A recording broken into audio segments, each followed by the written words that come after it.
Assalamualaikum warahmatullahi wabarakatuh. Waalaikumsalam warahmatullahi wabarakatuh. Sahabat sekalian, pada kesempatan kali ini saya sedang bertemu dengan Raden Sair Langit.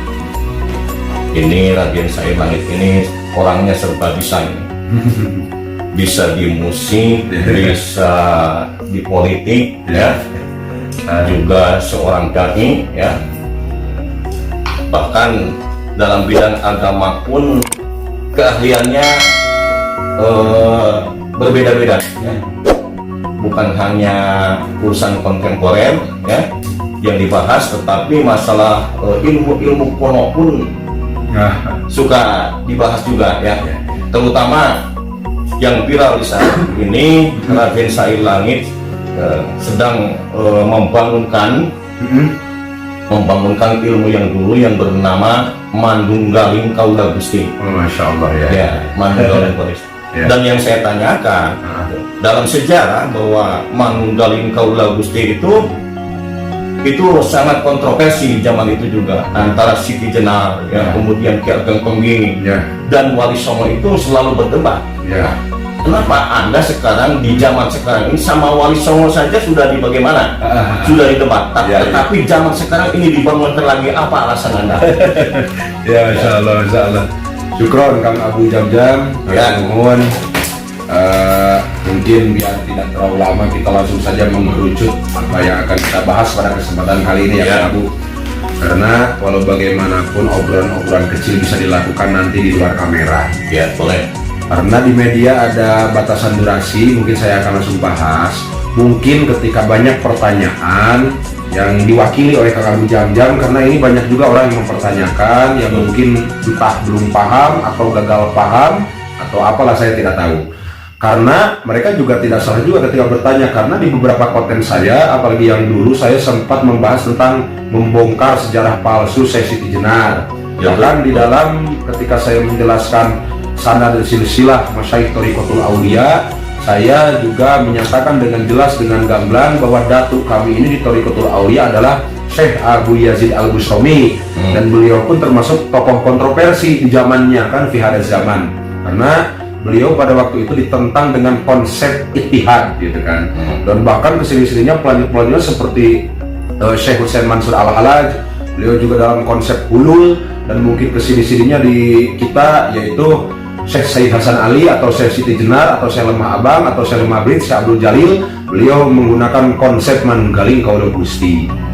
Nah, mungkin jika saya harus menjelaskan secara gamblang pertanyaan Kang Abu Jam-Jam yang juga itu bisa juga mewakili pertanyaan orang lain, itu pasti susah kalau hanya sebatas di media yang terbatas oleh durasi, ya. Tapi semoga saja dalam keterbatasan ini saya bisa menjelaskannya, merangkumnya dalam garis-garis besarnya saja.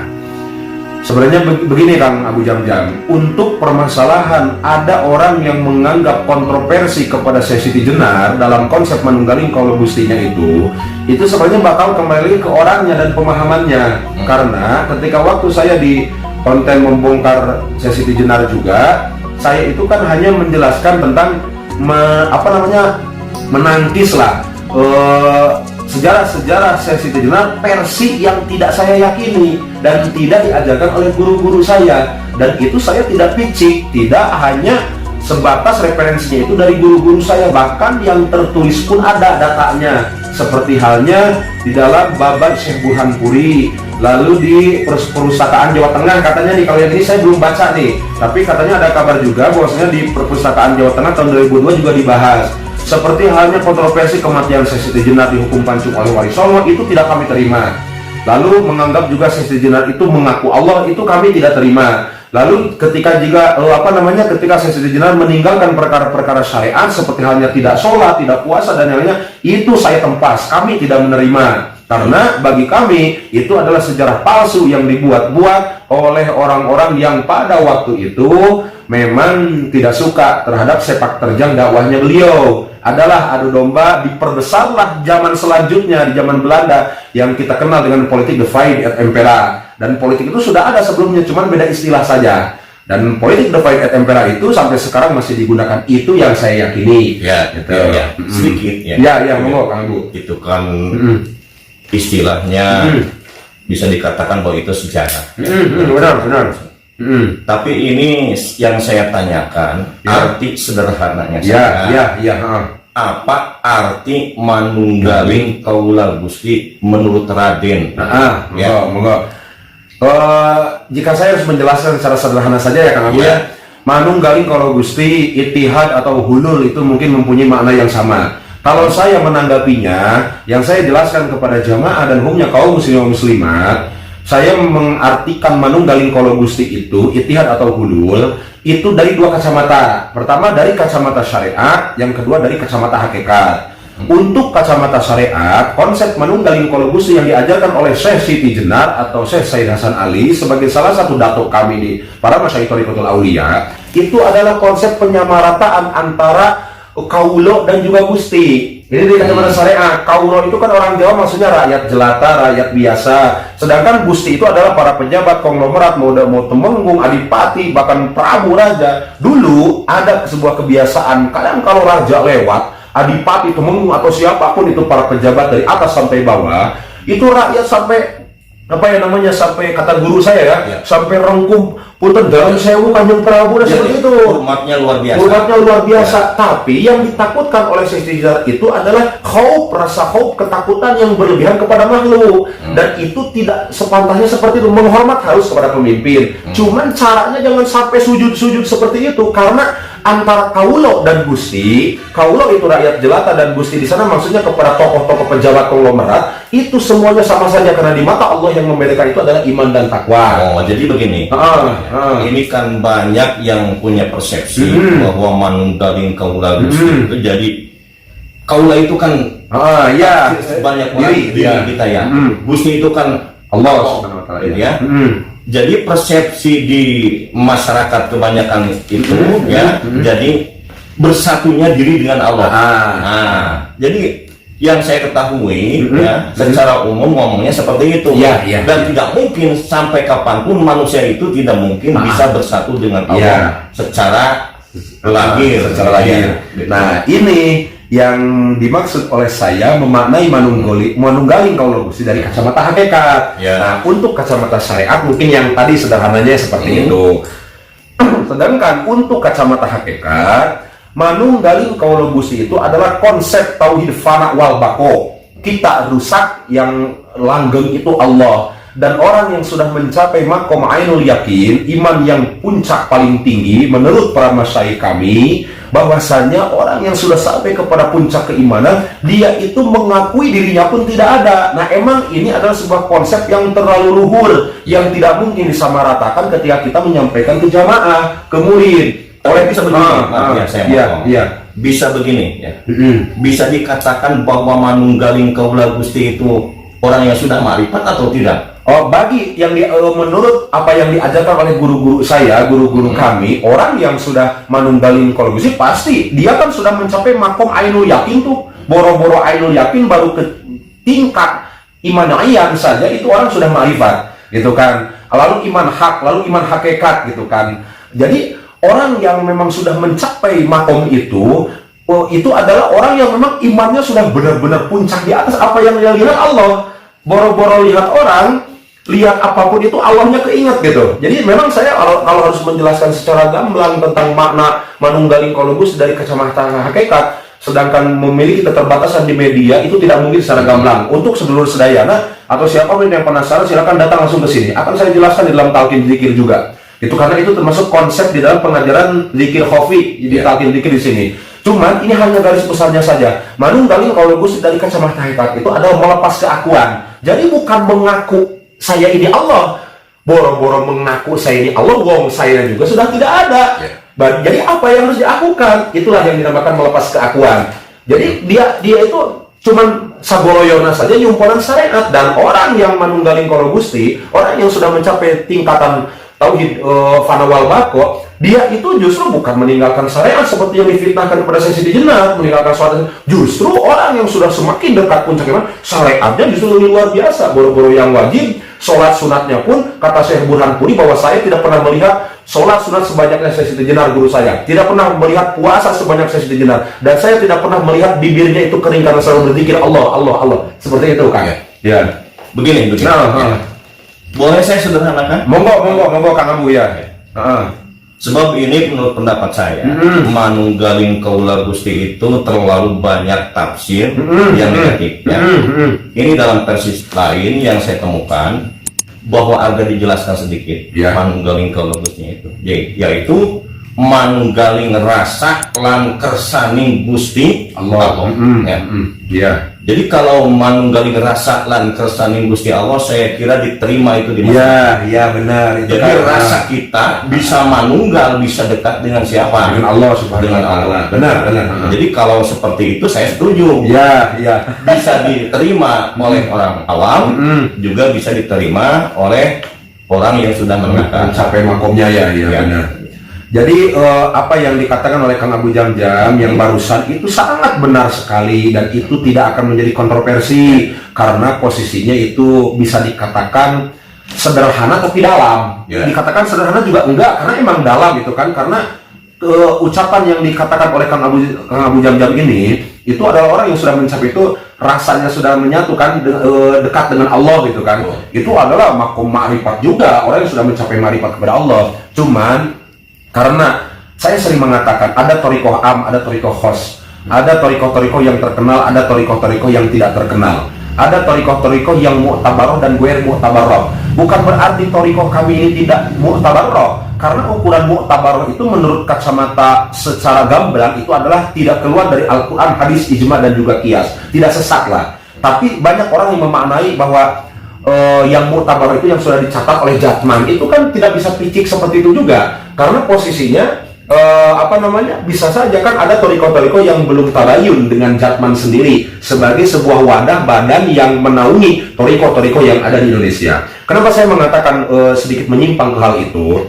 Karena posisinya toriko yang mengajarkan tauhid fana wal baqo ini bisa dikatakan langka. Tahu masih ada, tahu tidak, dan saya pun tidak merasa bahwa saya mampu mendakwahkan itu, tapi karena saya hanya menjalankan wasiat guru saya, yang mursyidnya guru saya bukan saya. Cuman karena beliau ujulah bidayah, beliau tertutup, maka saya tidak terbuka mengatakan siapa beliau. Namun jika seandainya tauhid fana wal baqo ini dianggap sesat, dianggap tidak mu'tabarah, keluar dari Al-Quran, hadis, ijma, dan kias, maka sampai detik ini dengan keterbatasan saya, dengan kebodohan saya belum menemukan satupun coret dalil ataupun hadis yang mengharamkan tauhid fana wal baqo. Karena pada hakikatnya tauhid fana wal baqo mencakup juga rujukannya itu dari dawuhan Allah Subhanahu wa taala, yaitu potongan surat Al-Qasas ayat 88, yaitu kullu syai'in halikun illa wajhah. Itu adalah dalil yang dipakai referensi sebagai tauhid fana wal baqo yang dulu diajarkan oleh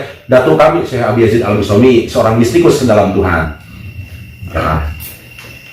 Jadi sahabat, pertanyaan saya sama Raden sudah bisa terjawab ya.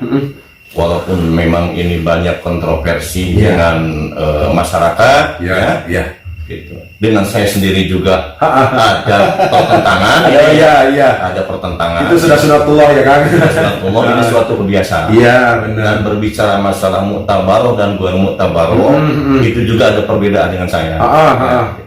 Karena kalau mu'tabaroh menurut pendapat saya karena ada silsilahnya dari Rasulullah sampai kita. Ya. Benar.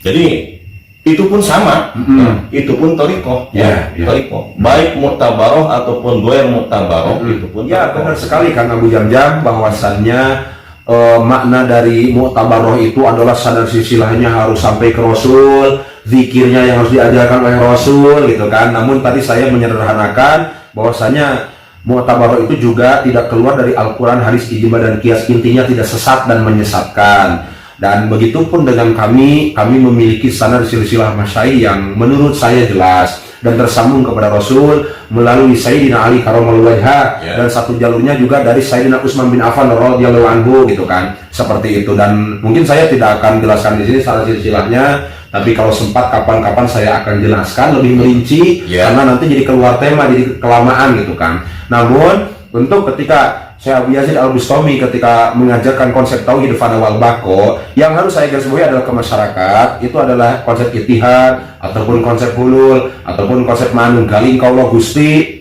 Itu bukan berarti meninggalkan perkara syariat, cuman mereka sudah fana Mereka sudah hilang, mereka tidak merasakan dirinya pun ada, karena yang dia rasakan itu hanya Allah, Allah, Allah.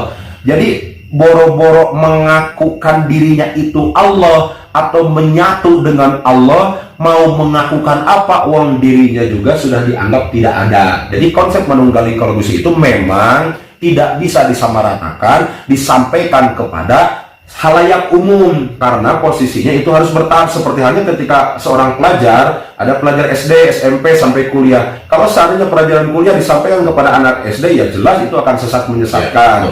Karena Rasulullah SAW pun pernah ngedawuh bahwasannya, aku memiliki dua wadah ilmu, yang satu sudah aku sampaikan kepada kalian semua, dan yang satu aku sembunyikan. Lalu sahabat bertanya, ya Rasulullah, kenapa disembunyikan? Bukankah ilmu itu harus disampaikan? Maka yang sudah aku sampaikan, yang satu wadah ini adalah ilmu-ilmu syariat. Sedangkan yang satu ilmu ini, jika aku sampaikan kepada bukan makomnya, maka yakinlah kalian akan mengasah golok kalian. Dan beliau mengisarkan kepada lehernya. Maksudnya saking bahayanya, diibaratkan mungkin darah Rasul pun akan dianggap halal gitu kan, untuk dibunuh jika kita menyampaikan ilmu bukan pada makomnya. Dan itu sudah dicontohkan ketika Syekh Raden Mahdum Ibrahim alias Sunan Bonang ketika mengijazahkan, memberikan ilmu kewalian kepada salah satu muridnya, yaitu Kanjeng Syekh Raden Mas Syahid alias Sunan Kalijaga, sengaja di tengah laut agar tidak ada orang awam yang mendengarkan. Kang Abu, ya. Kan Kang Abu ini, mohon maaf nih sebelum kita tutup, kalau saya tidak salah, mohon maaf nih, Kang Abu juga kan bertoriko, salah satu guru Kang Abu ini kan pangersa almarhum Mama Sobrawi ya. Beliau adalah torikonya Qadri Wana Sabandiyah. Mungkin bisa berbagi sedikit dengan saya sebelum ditutup. Bisa. Gimana itu Kang Abu? Jadi kalau saya begini ya, kalau saya begini, urusan toriko tidak mau dibicarakan sekarang ya. Ya. Bagi saya. Bisa nanti di lain kesempatan ya. Lain kesempatan. Yang jelas Raden juga punya guru. Iya, benar. Saya juga punya apa? Guru, saya juga punya sama-sama ada bimbingan. Iya. Sama-sama. Dan ketika saya bertanya kepada guru saya, benar. Iya. Apakah seseorang itu akan selamat apabila tidak masuk toriko? Iya. Kata guru saya, bisa selamat. Iya. Bisa selamat. Asal syaratnya begini. Kalau dipuji, ya hidungnya tidak ke atas, benar. Ya, tidak ke atas. Kalau dalam bahasa Sundanya kembung irung, kembung irung ya. Kalau dicaci, ininya tidak kecil hati. Benar, masya Allah. Itu pelajaran tasawuf, masya Allah ya. Itu. Tapi menurut pendapat saya, jangankan tidak punya guru, ya, punya guru pun sampai pangkat seperti itu sulit. Iya, benar, masya Allah. Ya. Memang benar Kang Abu. Jadi sebenarnya banyak orang yang salah paham mengartikan toriko. Dianggapnya itu kalau bertoriko itu harus masuk toriko A, B, C, D gitu kan, Qadri Sabandiyah, Satariyah, Tijaniyah, Akmaliyah, Samaniyah, dan yang lainnya. Padahal guru saya mengajarkannya sederhana. Toriko itu jalan menuju Allah, menyempurnakan antara syariat dan hakikat. Seandainya jika engkau dengan memperbanyak sholat menjadikan jalan ma'rifat kepada Allah, ya silakan perbanyak sholat. Seperti itu. Guru saya itu tidak menyempitkan makna toriko. Begitupun dengan yang dikatakan oleh gurunya Kang Abu Jamjam, bahwasanya itu adalah sesuatu yang luar biasa. Jika dipuji, hidung nggak kembung gitu kan. Jika dicaci, hati tidak sakit gitu kan, maka itu juga jalan toriko, karena dia sudah tidak menganggap atau meminta penilaian orang lain, karena yang dia harapkan hanya ridho dan kasih sayang Allah. Itu adalah jalan suluknya salikin kepada sufi. Iya, betul. Tetapi tetap ini pandangan saya. Iya. Itu kan yang dikatakan sama umum. Tapi bagi saya tetap yang paling bagus itu punya guru, dan yang benar harus. Ya, jelas. Karena kalau tidak jelas gurunya, takutnya setan. Yang kedua, kadang kan setan itu lantip kalau kata orang Sunda. Kadang dia menggoda secara halus gitu kepada orang-orang yang sedang melakukan perjalanan rohania. Subhanallah, luar biasa. Semoga dapat bermanfaat ya. Amin. Ya, sahabat sekalian, alhamdulillah saya bisa berbincang-bincang dengan Raden Sailangit ya. Yang mana tadinya memang ada perdebatan, tapi akhirnya ada kesimpulan. Toh bahwa kita sama-sama umat Islam, ya. Jangan sampai ada pertentangan antara paham yang satu dengan paham yang lain. Yang penting kita punya keyakinan masing-masing, ujung-ujungnya menuju kepada Allah Subhanahu wa Ta'ala. Itu hanya jalan saja ya kan. Jika kita mau ke Jakarta, mau ke Nagreg, mau ke Cipali, mau ke Jalan Subang, kan boleh-boleh saja. Yang penting jangan dari Ciamis ke Jakarta jalannya iriannya ya, berarti jalannya sesat gitu kan. Seperti itu, hanya beda jalan, semuanya baik insya Allah. Syukran Kang Abu Jam-Jam. Ya, ya selamat berpisah. Saya mau berangkat. Kang Abu ya. Saya mohon maaf ya. Ya, sama-sama Kang Abu. Saya mohon maaf. Semoga ada pencerahan Amin. buat diri saya, Amin. buat Saya Raden, juga ya. dan Amin. Amin. juga buat para sahabat yang nonton di channel Jejak Leluhur kami. Amin. Amin ya Allah. Ya Ya, Allah. terima kasih. Sama-sama Kang Abu Ya. Jam-Jam ya. Assalamualaikum warahmatullahi wabarakatuh. Waalaikumsalam warahmatullahi